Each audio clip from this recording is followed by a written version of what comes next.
of the Community Radio Network. Here we go. Evil minds that plot destruction,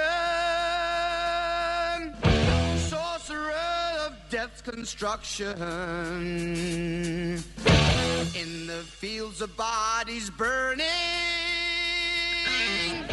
as the war machine keeps turning. Death and hatred to mankind, poisoning their brainwashed mind. Welcome to the Anarchist World This Week, broadcast across Australia on the National Community Radio Satellite. Listen to the Anarchist World This Week, Australia's sacred cow slaughterhouse. Listen to analysis of local, national, international events. Listen to analysis you'll never hear anywhere else.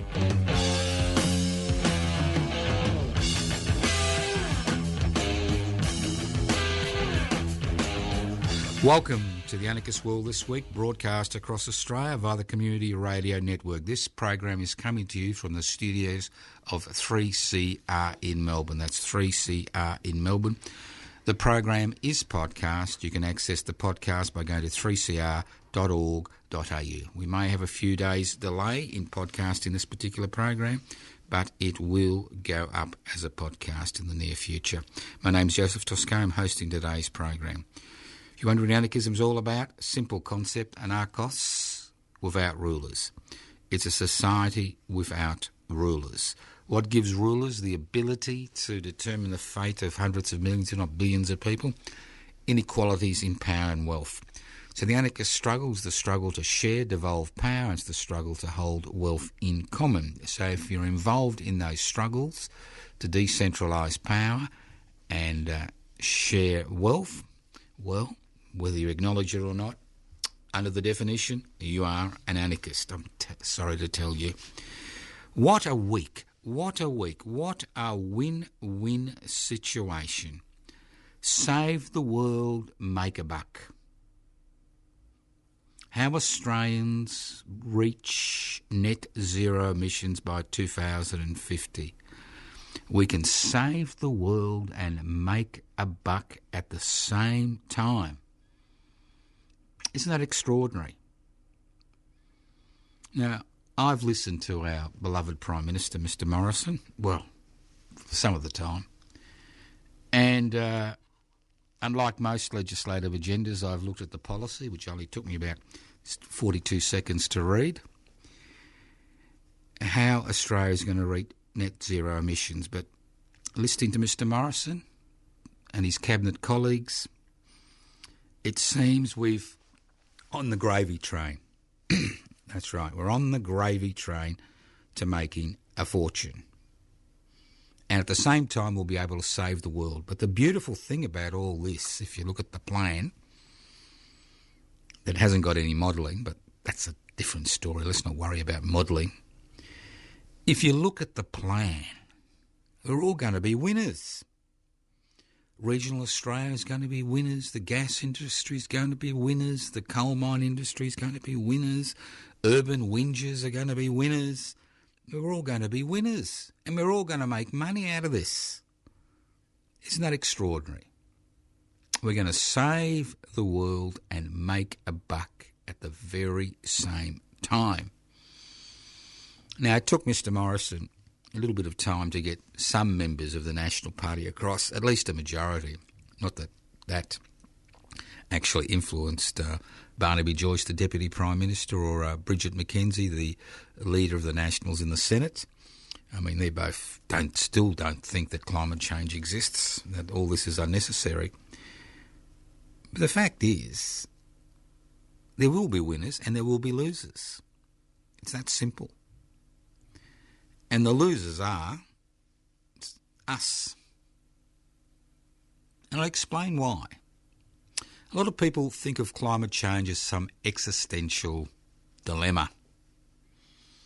Something that really has no impact on them. And if there's one group of Australians who understands that the climate change is morphing into a climate emergency, it's the farmers and the graziers in regional and rural Australia. They have seen the climate change, and they have seen a radical transformation as far as their grazing and farming practices are concerned. And when you have the National Farmers Federation jumping on board the net zero emissions bandwagon, you begin to understand that their practical experiences are having an impact. And they need to do something. Unfortunately, as far as the coal mining and gas industry is concerned, they don't think we should take any action. Because, as far as they're concerned, it doesn't really matter if the temperatures increase 2%, 2.5%, 3%. Who cares? Because it's not going to really affect us, is it? Well, already, something I've spoken about on this program on a number of occasions, the Torres Strait Islands are going under. Now, the average height of the Torres Strait Islands is 1.5 metres. And I think most Australians wouldn't even know, especially in the south where I'm broadcasting from, wouldn't even know what a Torres Strait Islander is. Now, Torres Strait Islanders make up about 20 to 25% of First Nations people. They have their own flag, which came about as part of a competition, which is not owned by an individual or an individual family. It's actually free to each body. It's a recognised flag. And when you look at the three recognised Australian flags, you'll all know about the Australian flag, and most of you will know about the Aboriginal flag, but very few of you will obviously have seen a Torres Strait Islander flag. And if you see it, you think you don't know what it's doing there. And about 20% of Torres Strait Islanders still live in the Torres Strait, and about 80% have now been moved to the mainland for a variety of reasons. And it's a distinct culture, distinct languages, distinct traditions. And if the climate emergency continues, they will be inundated. Already, the islands of Bogu and Saibai, which are less than 3 kilometres from the Papua New Guinea coast, are under increasing pressure, and the salt water now is enroached into their gardens, which means where they produce a lot of their food, which means they can't even produce food, agriculture, practice their traditional agricultural models. Now, the situations have become so serious that Torres Strait traditional landowners are now taking the federal government to court because they are saying, quite rightly, the federal government is not taking the situation seriously, and if temperature rise up to 2%, the whole of the Torres Strait will disappear, and we'll see a cultural genocide of people who lived here for over 10,000 years in the Torres Strait. So it does have an impact. And if your holidays like mine were disturbed by the bushfires in 2019 and the extent of those bushfires, and if you're one of those people whose your relatives died, and there were over 400 people who died because of heat exposure in 2019, well, you understand that the climate change is morphing into a climate emergency, and we need to do something about it. Now, the trouble with Australian politics is simple. The trouble with Australian politics is that it is based on a parliamentary system. And when we have the next federal election, it must most likely in March next year, between March and May, but most likely in March, the fact is that the election will not be decided in the majority of the electorates. Most of the electorates in this country are what are called safe electorates for one or the other of the major political parties, because we do have a duopoly, and I've spoken about the duopoly we have as far as political parties are concerned in this country, and all the legislation that has changed in order to guarantee that a duopoly will continue under the current electoral system. So the dilemma is that most elections are fought in a dozen or so marginal electorates. And many of these marginal electorates, as we saw at the last federal election, sit in central Queensland or coal mining regions which are totally dependent on gas or coal mining. And the federal government's sweep into power at the last election was directly related to their ability to have those marginal electorates swing in their favour because of their policies regarding net zero emissions. Now, it's all very well to wave a piece of paper and say,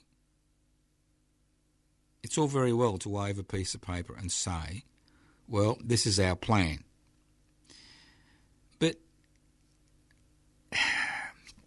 this is more like a wish list. Wish and a prayer reminds me of wish and a prayer. It's more of a wish list than a plan, because it ignores the changes to be made, and it's relying on a number of interesting things happening as far as technological innovation is concerned, which are based on hydrogen energy and carbon sequestration, and a few other little things, and a lot of so it's relying on a lot of things which may or may not ever occur. So although Mr Morrison now has an entry ticket to the Glasgow conference in a fortnight's time, he is really on the outer as far as many nations are concerned. Now, it is a problem, because with our decreased dependency on China as an export market, Australia will be increasingly dependent on Britain and Japan as an export market. And what will happen as far as the European Union is concerned, and the Japanese, what will happen is, sooner rather than later, tariffs will be imposed on nation states which don't have proper plans to deal with the climate emergency. And if we want to shift, Australian governments want to shift their focus back to Europe as far as exports are concerned, and that affects every primary producer in this country, the fact is that tariffs will be introduced against producers who are not taking the necessary steps to address the climate emergency. That will mean there'll be less investment in the country. That will mean that exports will be reduced. That will mean less revenue for the country, and it will mean job losses, in inverted commas. So not taking any action or pretending to take action does have real consequences, not just in terms of increasing temperatures and all the problems associated with increasing temperatures in this country and the rest of the world, but also problems in terms of trade, also problems in terms of attracting investment, also problems in terms of the increased cost of borrowing money. And this is the type of stuff that we should be seeing in the government guild at ABC and the corporate-owned media. And unfortunately, we don't see this debate. We see ourselves as some type of isolated European enclave, in an Asian setting that wants to go back to the motherland in Europe, the old dart, and somehow we think that this is the way forward for this country, whether it's our defence policy, whether it's nuclear submarines, whether it's our increased dependency in the United States of America for defence, and the list goes on and on. The dilemma is that what we are doing is we are building barricades around this country. Barricades which we think will protect us in the long run, but barricades which will destroy us as a viable society in the long run. So think about it. I mean, the climate emergency is not just one little thing up there in the horizon. It's all interlinked. Everything on the planet is interlinked. That's what the Gaia theory is about. Everything is interlinked. And if you have something happens here, it may have unintended consequences there.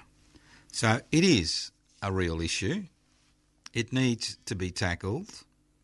And if we think it's a win-win situation and everybody's going to win, well, we're not. It's that simple. You're listening to The Anarchist World This Week, broadcast across Australia via the Community Radio Network. This program is streaming on 3cr.org.au. The program will be podcast in the next few days. Now, I'm going to try a riddle. I've never tried a riddle in over 40 years of broadcasting The Anarchist World This Week. Now, I'm going to leave you with a riddle which I'll try to answer later on in the program. Now, what do the climate emergency, cosmetic surgery and Crown Casino in Melbourne have in common? I'll repeat the riddle again, or the question. It's more of a riddle. What do the climate emergency, cosmetic surgery and Crown Casino have in common? And don't tell me they all start with C. I know that. I'm looking for a little bit, more sophisticated answer. Well, it's not that sophisticated, but it's something they all have in common, which has brought them to the attention of the us. Okay. Now, I'd just like to highlight a few events which are coming up, and I think they're important events. You may not think they're important events. Now, unfortunately, because of the continuing COVID-19 impositions and restrictions, we'll find that a lot of these events, which were national events, won't be national this year. Now, the Reclaim the Radical Spirit of the Eureka Rebellion celebrations will go ahead this year in Ballarat, but they'll be modified in order to decrease risk to participants, and they'll also be modified because we don't expect any or very few interstate people be able to attend, and usually there is a reasonable interstate contingent at the Reclaim the Radical Spirit of the Eureka Rebellion celebration. So it'll be broken up into 4 parts, and obviously you're welcome to any of these parts, but it's not the usual, 18 hours extravaganza. It will start at 4 a.m. We will have the Eureka Dawn ceremony, and after that we will have a communal breakfast. So that's on the agenda. That's at Eureka Park in Ballarat, the corner of Stawell and Eureka Street in Ballarat. The next section will be meeting at Bakery Hill to give out this year's Eureka Australia medals. There'll be 6 medals given out to activists. Some from interstate will not be able to attend personally, but maybe they'd like to come the next year. But we will give out those medals. And there will be an international recipient also. So there are 6 Eureka Australia medals. They will be given out at Bakery Hill. We find this is a great place to go. Bakery Hill on the 29th of November 1854. This is the very spot where the Eureka Oath was taken. We swear by the Southern Cross to stand truly by each other and fight to defend our rights and liberties. We won't be walking or marching or walking basically from Eureka Park to Bakery Hill. We'll just use transport. If it takes 2 or 3 trips to bring everybody across, that's fine. So we will not have the marching this year in order to, make people feel safe in terms of COVID-19. The next step after Bakery Hill, and Bakery Hill will start at about 10 a.m. and finish about 11 a.m, The next point we will go to is the Old Ballarat Cemetery to pay our respects at the graves of the Eureka rebels. That'll be at 12 o'clock. And the next thing, and again we will ferry people from Bakery Hill to the Old Ballarat Cemetery, because again there'll be no march or walk in between the two situations. And then the last segment, starting at about between 1 and 2, will be a late lunch and a bit of relaxation at Eureka Park. So it's a scaled-down event. Encourage people to come. We don't expect as many people as normal, as most of our interstate participants will not be able to take part this year. But again, put it in your calendar. It's Friday, the 3rd of December, 4 a.m. to 4 p.m. Okay, now, we should have material go up on the websites in the next week or so. Now, the next thing I'm really concerned about is the West Papuan Rent Collective. Now, the next open day will be on Sunday, the 5th of December, from 1 to 4 p.m. There'll be a community lunch, and if you're a member of the West Papuan Rent Collective, it's $3. If you're not a member of the West Papuan Rent Collective, it's a $15 cost for the lunch. It's not compulsory that you buy lunch. And then there'll be guest speakers. But this year, there'll also be something interesting. We'll be having an auction of David McKenzie chairs. Now, Mr. David McKenzie is a relatively well-known maker of furniture from recycled timbers, and he's donating 4 chairs which will be auctioned on the day, and every cent that is raised, unlike most situations, will go directly into the West Papuan Rent Collective. Now, as far as the West Papuan Rent Collective is concerned, things have improved over the last 2 months, but things are still desperate. We still need at least another 9 to 10 members, new members, or old members which have stopped contributing, to restart contributing. We need another 9 to 10 members to continue, for the office to continue in Docklands. That's at 838 Collins Street. Now, this is a important, pivotal part of the West Papuan independence struggle, both on a national and international scale. It has now been open, courtesy of the West Papuan Rent Collective, for 7 years, and hopefully we'll be able to continue this office until West Papuan independence is declared. And if you think I'm hallucinating, let's not forget things can change very rapidly. Now, the philosophy behind the West Papuan Rent Collective is very, very simple. The West Papuan Rent Collective members pay the rent. That frees the West Papuan activists to run their independence struggle the way they see fit. The West Papuan Rent Collective has no involvement in the day-to-day running of the office, although members of the West Papuan Rent Collective, individual members, are involved in activities based at the office. But it plays no role in how the office functions, how it structures, decisions that are made, how they organise their independence struggle. But what it does, it provides a focus of activity, both real and virtual, in terms of providing an outlet for the West Papuan Provisional Government, which is now has been declared in West Papua. Now, if you think things are difficult in this country, just to highlight a few things, and we are looking, as I said, I'll highlight a few things.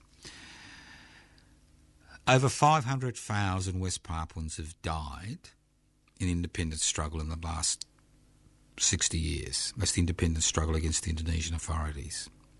Now, when you consider there are only 1 million West Papuans in West Papua today,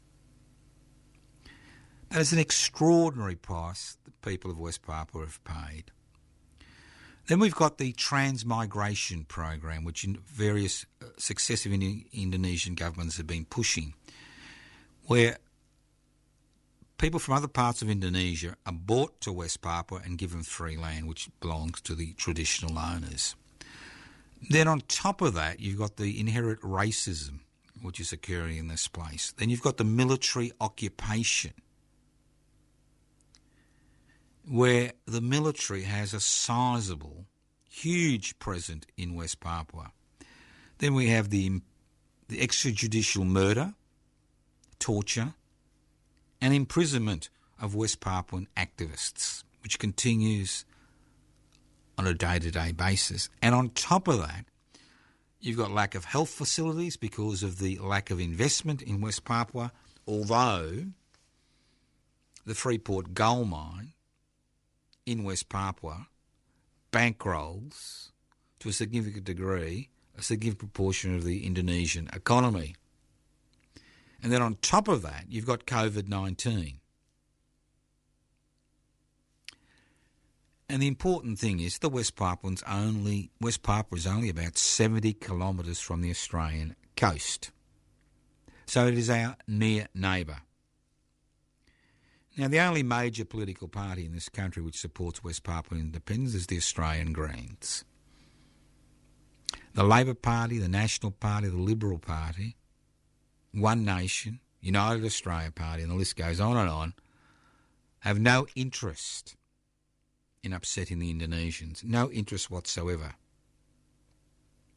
Most of the West Papuans in this country are refugees who've come across in dribs and drabs over the last 30 to 40 years.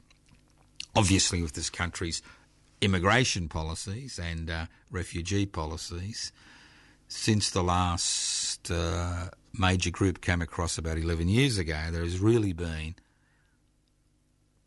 no way that West Papuan refugees can get to this country. And if they do, they're sent back. And we've seen the situation where a Canberra student was sent back and then was murdered when he got back to West Papua. That was only less than a year ago. So the list goes on and on. So what does it entail to be a member of the West Papuan Rent Collective? Well, it's $1 a day, $365 a year, $366 leap year. It's $1 a day. You can donate monthly. You can donate yearly. We're not a charity. It is not tax deductible.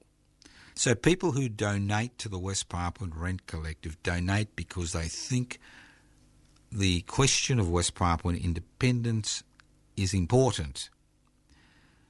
And if you've been thinking about buying a Christmas or a New Year's present for a friend who's got everything, why don't you buy them a West Papuan Rent Collective membership for a year? That'll entitle them to three free lunches at the office. So it's $1, and it's very simple. It's a simple process. You can either go to the DFAT West Papua and look at the details, or you can go to the Anarchist Media Institute, or you can give me a ring on 0439 395 489, 0439 395 489. What we do is we give you the details. It's just a matter of putting the money in a Commonwealth bank. It's very easy, simple. Nobody checks up on you. Nobody asks you why you missed a month. It's up to you. But we need more members. It's a very simple idea. We need more members to keep the West Papuan office alive. So if you'd like to join the Rent Collective, it doesn't matter where you live in Australia, or even if you're listening to this program via the web on 3cr.org.au as we're streaming live, you can join the West Papuan Rent Collective. It's very simple. You can email me at info@pibci.net or info@anarchistage@yahoo.com, or you can leave a message on 0439 395 489, or you can actually even write me a letter. Post Office Box 20, Parkville 3052. I'm the convener of the West Papuan Rent Collective and proud to be the convener and proud to be part of an initiative which over the last 7 years has given the West Papuans a voice, not just locally, not just Australia-wide, but internationally. Currently, the West Papuan office is involved in the struggle to place West Papua on the United Nations decolonisation list, and they're getting closer and closer to that, the numbers they require to place it on the decolonisation list. So if you want to do something effective and you want to see how it works, I encourage you to come along to the open day on Sunday the 5th of December at 838 Collins Street. You just walk around the back. There's the area. There's the special meeting room, and the list goes on 1 p.m. to 4 p.m. And if you can't make it and you want to join the West Papuan Rent Collective before that, and as I said, we need another 9 to 10 members to keep the collective going for another 12 months. And obviously in 12 months' time, I'll be hopefully once again asking you to join the West Papuan Rent Collective. You're listening to The Anarchist World This Week, broadcast across Australia via the Community Radio Network.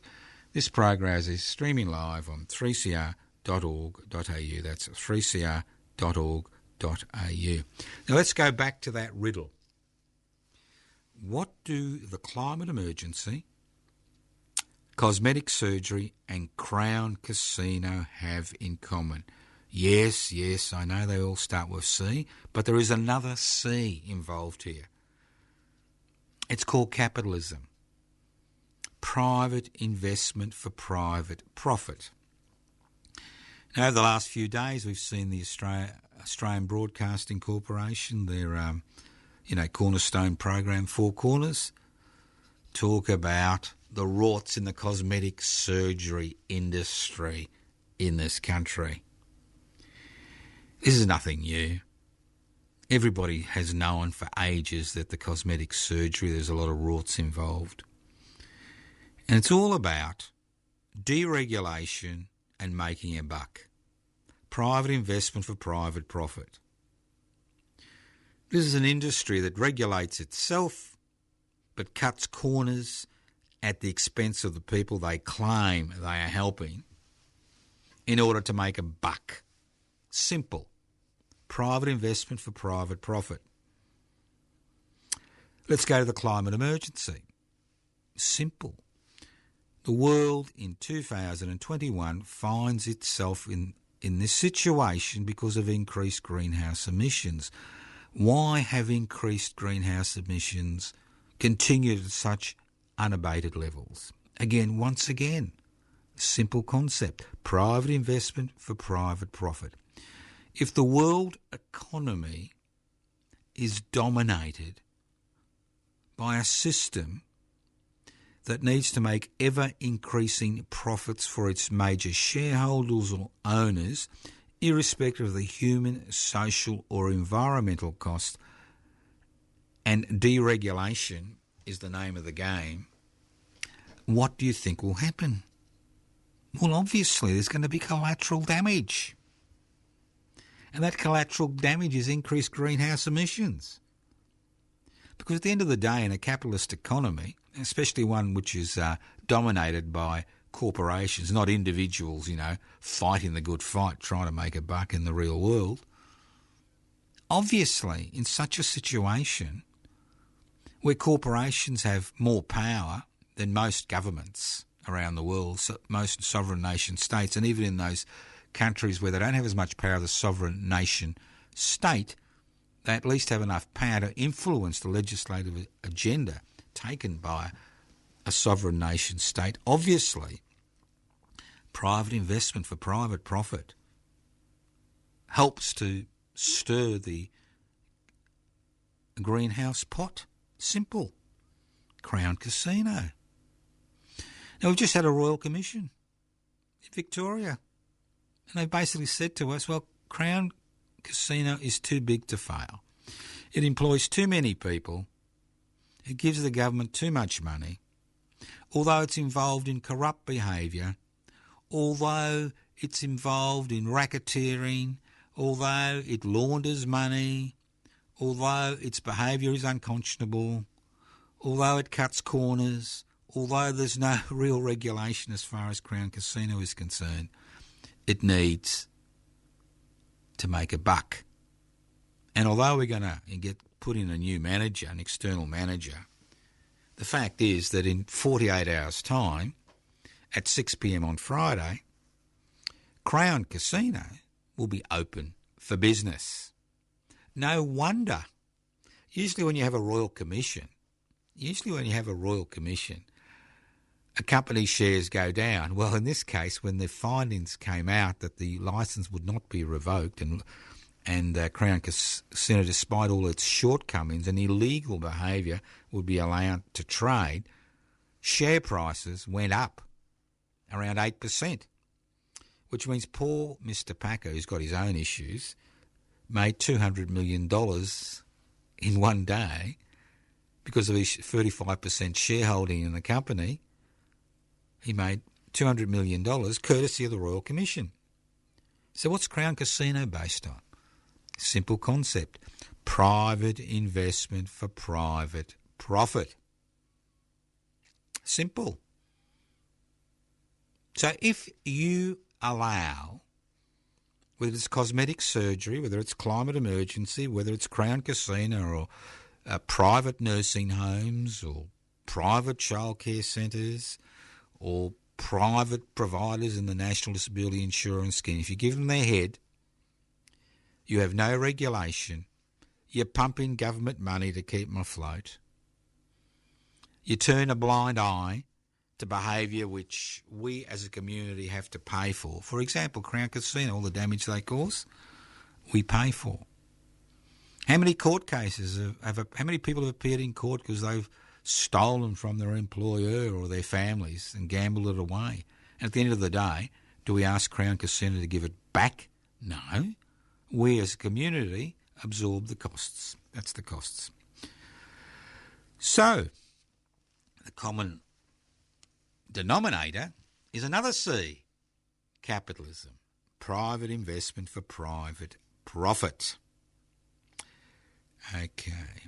Another little interesting thing is, and you know, I've been warning about this for a while, but before we get on to that, I've got to really pay compliments to the Victorian state government. 48 hours ago, brilliant media juxtaposition. Brilliant media juxtaposition. That was 48 hours ago. Brilliant. It was just wonderful. On the same day, the Royal Commission announced its findings on Crown Casino, the Victorian State Labor government put in a bill in Parliament regarding future pandemics, because they knew that this new bill in Parliament was going to cause a little bit of friction, not just in terms of the draconian laws which we put in place to punish people who don't, follow the pandemic advice, but the fact is that power has now been concentrated in the hands of a premier who has the ability to extend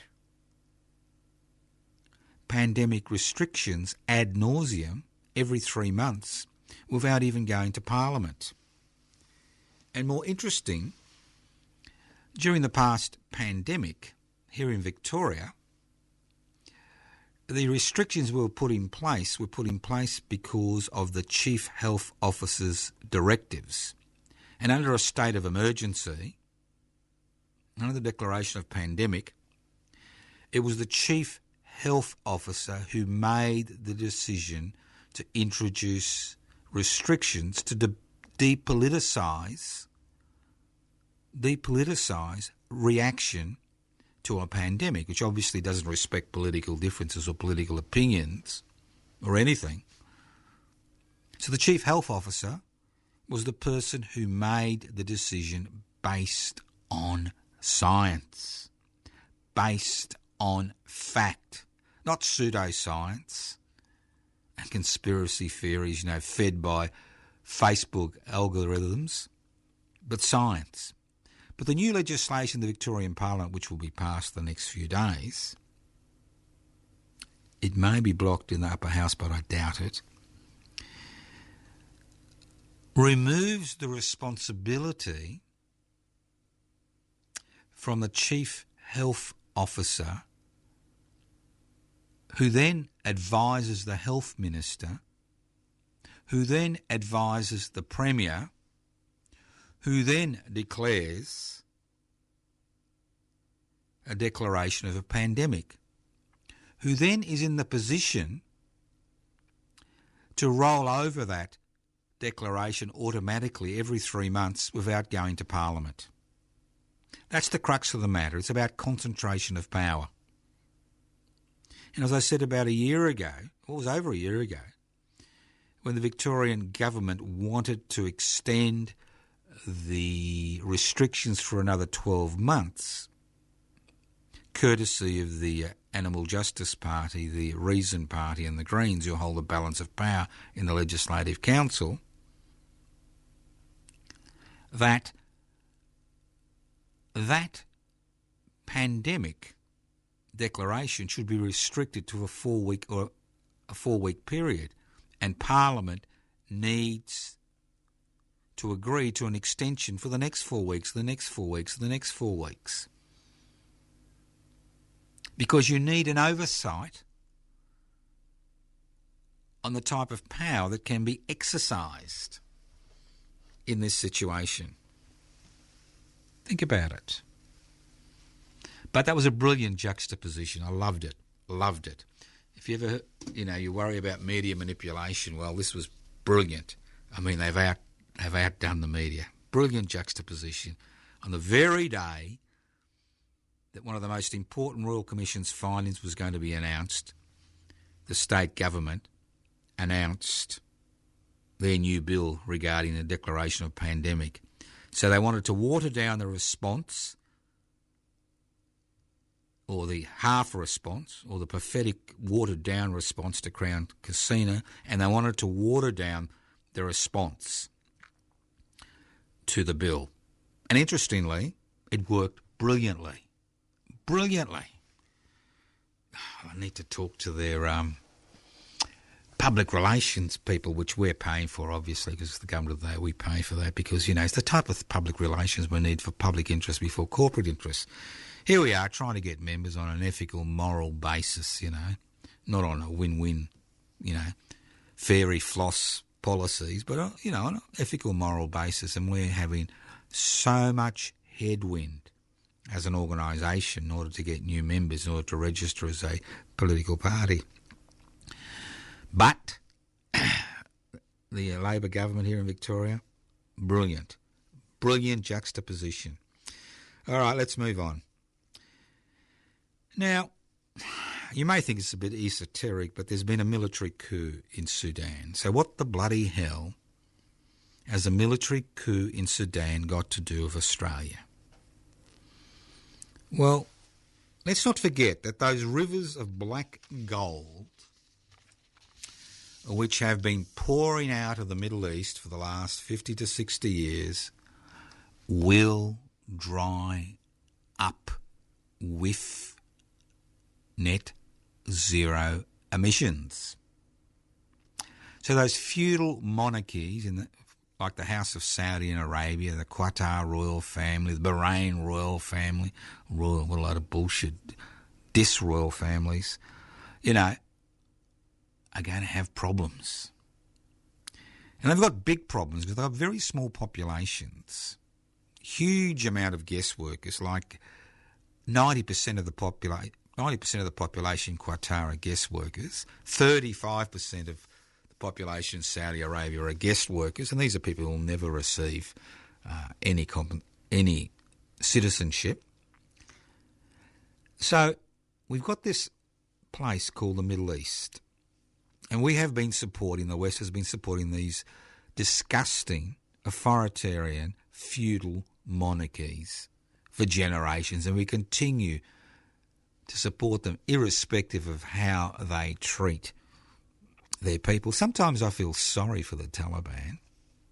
Here they are, implementing their draconian interpretation of Islam, and we're all getting upset about it, while the House of Saudi in the Arabian Peninsula has been holding public executions, keeping women out of view, misogynist government, liquefies its opponents, and we just say, oh, well, they've got good racehorses and we're very happy to see them in the Melbourne Cup.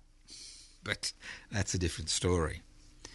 Well, I'll give you a background in Sudan. I'll tell you why it matters. See, Yemen has been an interesting exercise because in Yemen has been a proxy war between Iran and Saudi Arabia. And in that proxy war, the House of Saudi has been using mercenaries to bomb the shit out of Yemen and causing huge amounts of suffering, communicable disease, starvation, and the list goes on and on. It continues today. But the problem with a bombing campaign is that with a bombing campaign, you really cannot destroy the opposition. You need soldiers on the ground. And this is where Sudan steps in.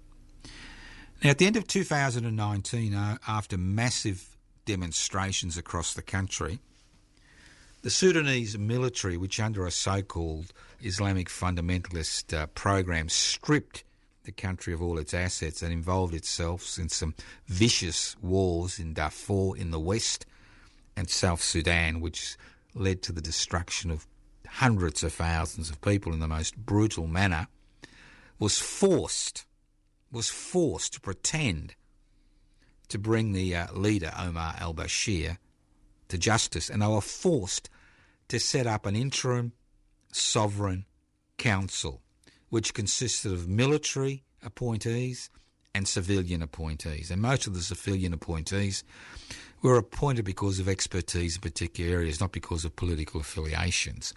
And the whole purpose of the sovereign council was to push the Sudanese state into a parliamentary democracy. Now, the Sudanese military, concerned about the extent that the Sudanese had, wanted to go back to a parliamentary democracy and concerned about their grip, loosening their grip on power, stage a coup this week.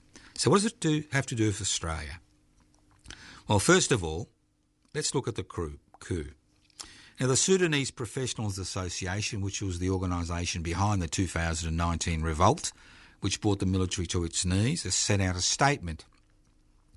And the statement was very simple.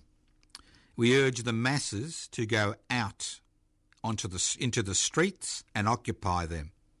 Close all roads with barricades, stage a general labour strike, and not cooperate with the coupists and use civil disobedience to confront them. In other words, they're talking about massive civil disobedience, massive peaceful campaigns.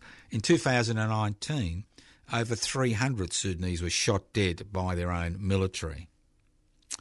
Today, we have seen the Sudanese military go out on the streets, aided and assisted by the paramilitary group, which is financed by the Sudanese military, called the Rapid Support Forces. Now, the Rapid Support Forces is just a name change for the Hemeti group. And Mr. Hemeti, who is still a major player in Sudanese politics, was the leader of the Janjaweed, that nasty paramilitary group which laid waste to Darfur in the west of Sudan and South Sudan. So we have the same culprits, the same people now back in authority. They've arrested the Prime Minister. They've arrested the civilian members of the council. They've arrested the leaders of the political parties which were emerging. Because remember, Sudan was a democratic society in the past until there was the military coup. They've closed down the media, they've closed down the airport, and they're justifying they're justifying the coup, the general is justifying the coup, because the political parties were bickering among themselves. I mean, that's the nature of parliamentary democracy. Political parties bicker among themselves. But what's it got to do with us? Because, most of us don't really care what's happening in Sudan or the rest of the world. It's just what's happening in our backyard. I'll tell you what it's got to do with us. As the rivers of black gold dry up and instability increases in the Middle East, especially in the feudal monarchies we've been supporting, these monarchies, like the Emirates, that's Qatar, Bahrain, the list goes on, and the House of Saudi, need muscle on the ground. They need troops on the ground. They can't rely on the United States anymore because it's now in a confrontational policy with China and it's deployed all its forces in that area. And what the Sudanese have is people. There are over 70 million Sudanese. They have a professional, in inverted commas, military, no conscript troops, which they're concerned about. The Sudanese military has sharpened its teeth in the struggle in Darfur and South Sudan, been involved in some of the most horrific carnage we've seen in the 20th and 21st century. And they are a force to be dealt with. Currently, the Sudanese military has Sudanese troops in Yemen on the ground. And what the Emirates and the House of Saudi need is people on the ground to solidify and ensure they continue to exercise power. And that's what the Sudanese coup is all about. Because if there was a civilian administration, there is no way a civilian administration would send out Sudanese troops to assist these feudal monarchies which have for years exploited the people of Sudan. So, it's all interlinked. What COVID-19 has done is shown us we are all one group of people on one planet, and that sovereign borders don't really matter. And if you think what's happening in Sudan is irrelevant, think again. You've been listening to the Anarchist World This Week broadcast across Australia via the Community Radio Network. And now I'm just going to go through a few activities which are planned, which most likely you won't be able to join. The first one is on Sunday, the 7th of November at 11 a.m.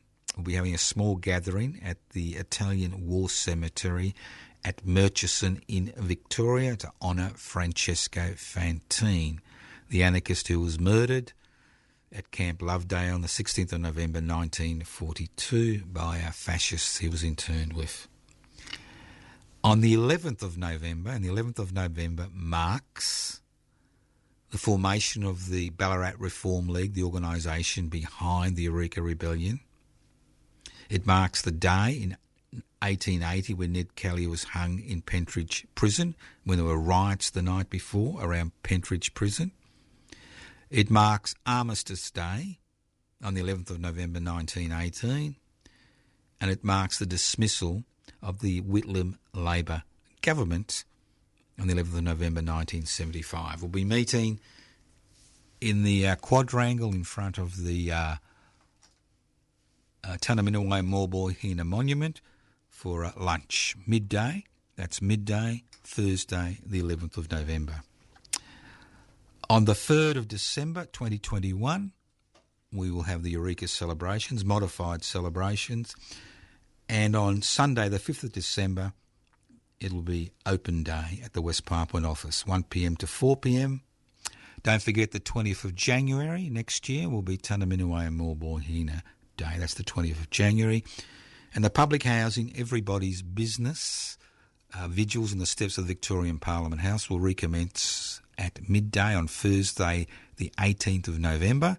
And we'll also have another vigil on Tuesday, the 23rd of November from 6:30 p.m. to 7:30 p.m. So we're back out on the streets We'll try to make things COVID safe for people. I encourage you to come out of your homes. Thank you for listening to The Anarchist World this week on your local community radio station, courtesy of the Community Radio Network. Evil minds that plot destruction, sorcerer of death's construction. In the fields of bodies burning, as the war machine keeps turning. Death and hatred to mankind, poisoning their brainwashed mind. You've been listening to a 3CR podcast produced in the studios of independent community radio station 3CR in Melbourne, Australia. For more information, go to allthews.3cr.org.au.